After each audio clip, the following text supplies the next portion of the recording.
नमस्कार मंडळी, श्री स्वामी समर्थ. स्वागत आहे तुमचं माझ्या यूट्यूब चॅनलवर.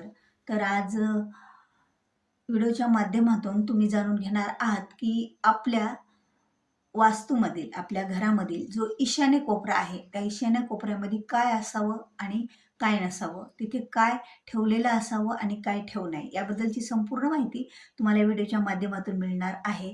तर तुम्ही व्हिडिओ हा स्किप न करता शेवटपर्यंत पहा. तुम्ही माझ्या या चॅनलवर नवीन असाल, अद्याप चॅनलला सबस्क्राईब केलेलं नसेल तर चॅनलवर सबस्क्राईब करा. कारण जेव्हा केव्हा मी असे वास्तू टिप्सबद्दलचे, सेवेबद्दलचे, स्वामी सेवेबद्दलचे, सणावाराबद्दलचे व्हिडिओ माझ्या चॅनलवर अपलोड करेल ना, त्यावेळेला तुमच्या स्क्रीनवर त्याची माहिती नोटिफिकेशन अगोदर येईल आणि तुम्ही माझा एकही व्हिडिओ मिस करणार नाहीत.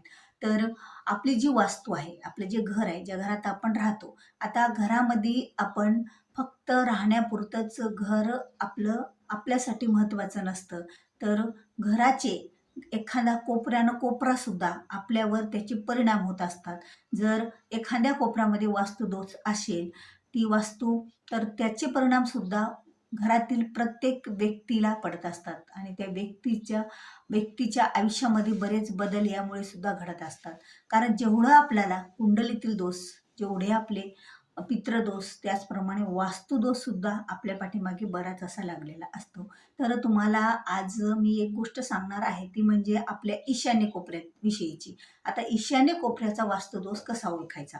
आता तुमचा जो ईशान्य कोपरा आहे ना, तो ईशान्य कोपऱ्यात काय असायला हवं आणि काय असायला नाही. तर ईशान्य कोपऱ्यामध्ये बघा, कधीही खड्डा नाही राहिला पाहिजे. म्हणजे जमिनीमध्ये जो आपण खड्डा करतो ना, तो ईशान्य कोपऱ्यामध्ये नसायलाच हवा. आणि एक महत्त्वाची गोष्ट, जे तुम्ही वॉशरूमचा, टॉयलेटचा जो काही खड्डा आपल्या घरामध्ये करतो, तो चुकूनही ईशान्य कोपऱ्यामध्ये करायचा नाही. कारण ईशान्य कोपरा म्हणजेच आपल्या वास्तूमधील सगळ्यात महत्त्वाचा आणि पवित्र कोपरा मानला जातो. आणि ही जी जागा आहे, म्हणजे ही जो कोपरा आहे, ही जी दिशा आहे, ईशान्य दिशा, तर ही दिशा देवासाठीच असते, म्हणून आणखीनच पवित्र असते. तुमच्या घरातील ईशान्येच कोपऱ्यामध्ये जर देवघर ठेवणं तुम्हाला शक्य नसेल, तर तुम्ही वेगळ्या वस्तू, म्हणजे तुम्ही तिथे वॉशरूम किंवा टॉयलेटचा खड्डा अजिबातही करू नका. याच्या इतके वाईट परिणाम आपल्याला वास्तूचे दुसरे कुठलेही मिळणार नाहीत. कारण जिथे देवाचं ठिकाण राहणार, जिथे ज्या ठिकाणामध्ये एवढं पवित्र स्थान राहण्याऐवजी जर तुम्ही एवढं अपवित्र त्या ठिकाणी जर एखादं बनवलात, तर याचे परिणाम आपल्या जीवनावर खूप जास्त होतील. तुम्ही कितीही देवदेव करा, देवाचं दररोज नामस्मरण करा किंवा किती ग्रंथ वाचून काढा, याचा काहीही परिणाम तुमच्या जीवनावर म्हणजे चांगला होणार नाही. कितीही केलं तरी हे तुम्हाला याचं फळसुद्धा भेटत नसतं आणि पुण्यसुद्धा भेटत नसतं, जर तुमच्या वास्तूमध्ये ईशान्य कोपऱ्याला जर वॉशरूम, टॉयलेट किंवा एखादा टॉयलेटचा खड्डा असेल तर. आणि एक महत्त्वाची गोष्ट, आता बऱ्याच जणांना ईशान्य दिशा माहीत पण नसेल. जी पूर्व दिशेच्या आणि उत्तर दिशेच्या मधला जो कोपरा असतो, तो ईशान्य कोपरा असतो. तर ते ईशान्य कोपऱ्याला नेहमीच आपल्याला, एकतर त्या ठिकाणी तुम्हाला देवघर नाही ठेवता आलं, नाही जमलं बाबा, तिथे काहीतरी आहे, आम्हाला देवघर नाही जमत त्या भिंतीकडून, तर काही हरकत नाही, पण तुम्ही तिथं ह्याही गोष्टी करू नका. दुसरी गोष्ट, ईशान्य कोपऱ्यामध्ये चुकूनही पायऱ्या, म्हणजे जिना असा नसावा.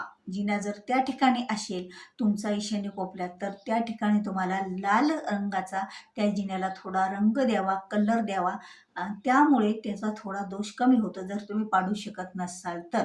कारण हा जो वास्तुदोष आहे ना, तर तो खूपच भयंकर असतो. कारण त्या ठिकाणी ईशान्य कोपऱ्यामध्ये जर तुमच्या पायऱ्या, जिना असेल गच्चीवर जाण्याच्या किंवा कुठल्याही, तर त्यामुळे आपल्या घरामध्ये पैशाची हानी होत असते, लक्ष्मीची हानी होत असते.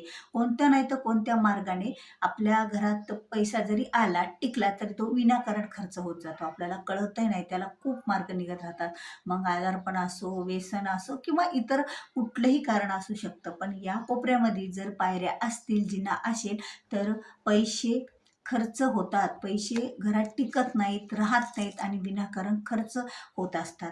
आणि तिसरी गोष्ट म्हणजे ईशान्य कोपऱ्यामध्ये तुम्हाला किचन अजिबातही करायचं नाही. ज्या दिशेला देवाची दिशा आहे, त्याच जागेवर जर तुम्ही अग्नी पेटवली तर कसं होणार? त्यामुळे तुम्हाला आता किचनमध्ये आपण अग्नी पेटवतो, म्हणजे गॅस असो, चुला असो, काही असो आपल्याकडं ते आपण आग्नेय दिशेला पेटवत असतो, स्वयंपाक करत असतो.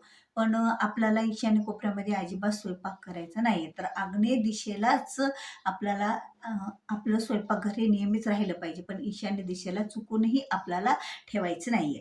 तर ह्या एवढ्या गोष्टी तर आपल्याला ईशान्य कोपऱ्यामध्ये जमतच नाहीत. तर मग ईशान्य कोपऱ्यात काय असायला हवं? ईशान्य कोपऱ्यामध्ये तुमच्या एकतर देवघर असायला हवं किंवा तुमच्या पूर्ण वास्तूचा जो मेन गेट आहे, मेन दरवाजा आहे, ते सुद्धा ईशान्य कोपऱ्यामध्ये चालतो, शुभ मानला जातो. आणि तेही ईशान्य कोपऱ्यात राहून त्याचं तोंड हे उत्तरेकडे असेल तर आपल्या घराची उत्तरेतर उत्तर प्रगती होत असते. आणि त्याचबरोबर ईशान्य कोपऱ्यामध्ये एकतर आपल्या देवघर असले, जर नसेल तर तुम्ही एखादं तुळशीचं रोप सुद्धा लावू शकता. म्हणजे तुम्ही एखादी रिकामी जागा आहे, तर तिथं तुळशीचं वृंदावन ठेवा दररोजच्या पूजेचं. तो सुद्धा जर ठेवलं तर आपल्या घरातील बरेच जे वास्तुदोष असतील ते सुद्धा जात असतात. कारण वास्तुशास्त्रानुसार जर पाहायला गेलं तर प्रत्येक दिशेचं एक वेगळं आणि आपापलं महत्त्व असतं आणि प्रत्येक दिशा ही प्रत्येक कामासाठी चांगली असते. जसं की ईशान्य कोपरा हा पवित्र आहे, देवांसाठी चांगला आहे. त्यात बाकीच्या गोष्टी म्हणजे देवाचं तुम्ही तुळशी वृंदावन जर या कोपऱ्यामध्ये ठेवलं किंवा तुळशीचं एखादं रोपटं ठेवलं तरीही घराची खूप मोठी प्रगती होत असते. तिथे दार असलं, तुमचा मेन गेट असला तरीही प्रगती होते. आणि त्याचबरोबर त्या कोपरा थोडासा सोडून तुम्ही म्हणजे तो कोपरा जर तुम्ही तुमच्या घराच्या मापानुसार तो ईशान्य जेवढा कोपरा येतो म्हणजे पूर्वेचा मध्यभाग येतो त्या ठिकाणी जर तुमच्या घरामधील जे काही बोर आपण घेतो तो जर घेतलेला असेल पाण्याचा साठा तरीही चालतो. पण कोपरा सोडून घ्यावा लागत असतो थोडासा मध्यभागी. एल आकाराच्या एल आकारामध्ये म्हणजे तुमचा जो ईशान्य कोपरा आहे आणि इकडला तुमच्या घराचा दुसरी बाजू आहे आपली म्हणजे पश्चिमेकडची बाजू. तर तिथे एल आकाराचा जो कोपरा येतो त्या कोपऱ्याच्या थोडं पुढे गेले तरच आपल्या घरातला बोरा असायला हवा. म्हणजे तिथे तुम्ही खड्डा करू शकता, पण बाकी आपण कुठेही खड्डा घरामध्ये करू शकत नाही. आणि जो आग्नेय दिशेला जर चुकूनही तुम्ही पाण्याचा नळ वगैरे काही ठेवलेला असेल तर त्याचे सुद्धा परिणाम आपल्या जीवनावर खूप वाईट होतात. कारण अग्नी आणि पाणी ह्या दोघांचं तत्व कधीही जुळत नसतं. त्यामुळे आग्नेय दिशेला पाणी कधीही ठेवू नका. त्याविषयी सुद्धा मी एक व्हिडिओ बनवल आणि तुम्हाला सविस्तर त्याविषयीची माहिती सांगेल. कारण एकाच व्हिडिओमधून माहिती सांगायला गेली तर पूर्ण आपला गोंधळ उठेल. कारण आजच्या व्हिडिओच्या माध्यमातून आपल्याला ईशान्य कोपऱ्याच विषयी जाणून घ्यायचं आहे. तर ईशान्य कोपरा एवढा पवित्र ठेवायचा आणि ईशान्य कोपऱ्यातून जी आपल्या घरामध्ये एखादी ऊर्जा येत असेल, हवा येत असेल किंवा एखादं जे काही चांगल्या गोष्टी येत असतील तर त्याचा साठा आपल्या घरामध्ये कायमस्वरूपी राहतो.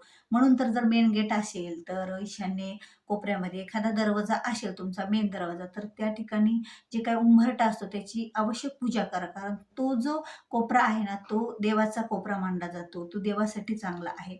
आणि काही वास्तू टिप्सनुसार जर आपण पाहायला गेला तर त्या ठिकाणी अनेक झाडे सुद्धा लावणं आपल्याला खूप महत्त्वाचे मानले जातात. जसं की आपण तिथे आंब्याचं झाड लावू शकतो, तुळशीचं झाड लावू शकतो.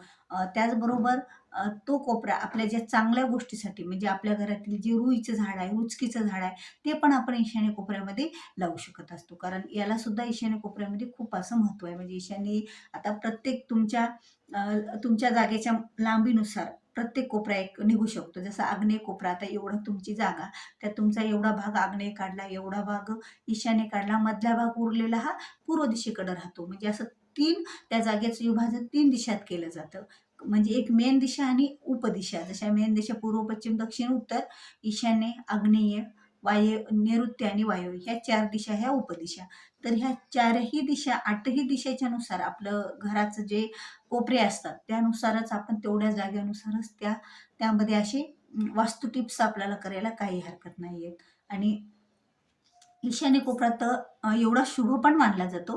कारण या कोपऱ्यामध्ये एखादं शुभ काम केलेलं असेल म्हणजे बघा हा जो कोपरा आहे तर या कोपऱ्याला एखादं आंब्याच्या झाडाचं तोरण सुद्धा आपण नेहमी लावून ठेवायचं असतं. म्हणजे एकतर ते मेन गेट आहे तिथे शुभचिन्ह असलेले लावायचे जसं की शुभ लाभ ह्या गोष्टी तिथे काढलेल्या असाव्या. त्याचबरोबर काही धार्मिक रांगोळी जसं की स्वास्तिक काढलेलं असावं त्या भिंतीवर.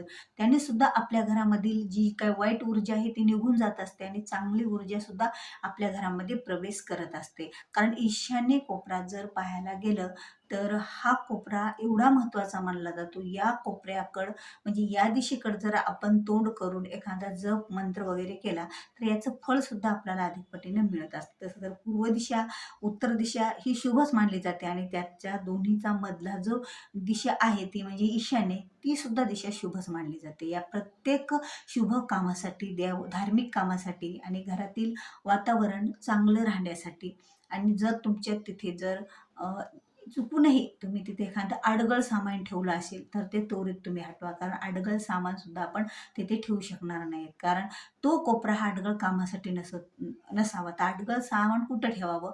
तर अडगळ सामान हे नेहमी वायू दिशेला ठेवावं. कारण वायू दिशा ही जड असते आणि वायू दिशेला तुम्ही अडगळ सामान ठेवू शकता. तिथे तुमचं वॉशरूम वगैरे सुद्धा वायू दिशेला आणि दक्षिण दिशेला वॉशरूम आणि टॉयलेटचा खड्डा वायूला आणि दक्षिणेला हा चालत असतो.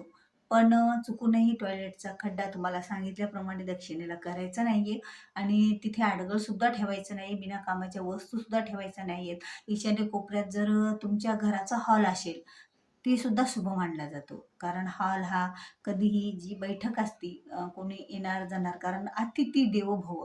तिथे आता आपला जो हॉल असतो त्या हॉलमध्ये जास्त आपल्या अतिथीसाठी असतो. आपण पण राहतो, पण आल्याबरोबर अतिथीचा तिथे प्रवेश होतो. मग त्यांना पण अतिथी देवो आपण म्हणत असतो ना, त्यामुळे ईशान्य कोपरा हा तिथे जर हॉल असेल तर आणखीनही चांगलं राहील. कारण हा दिशेला हॉल असणं सुद्धा शुभच मानलं जातं.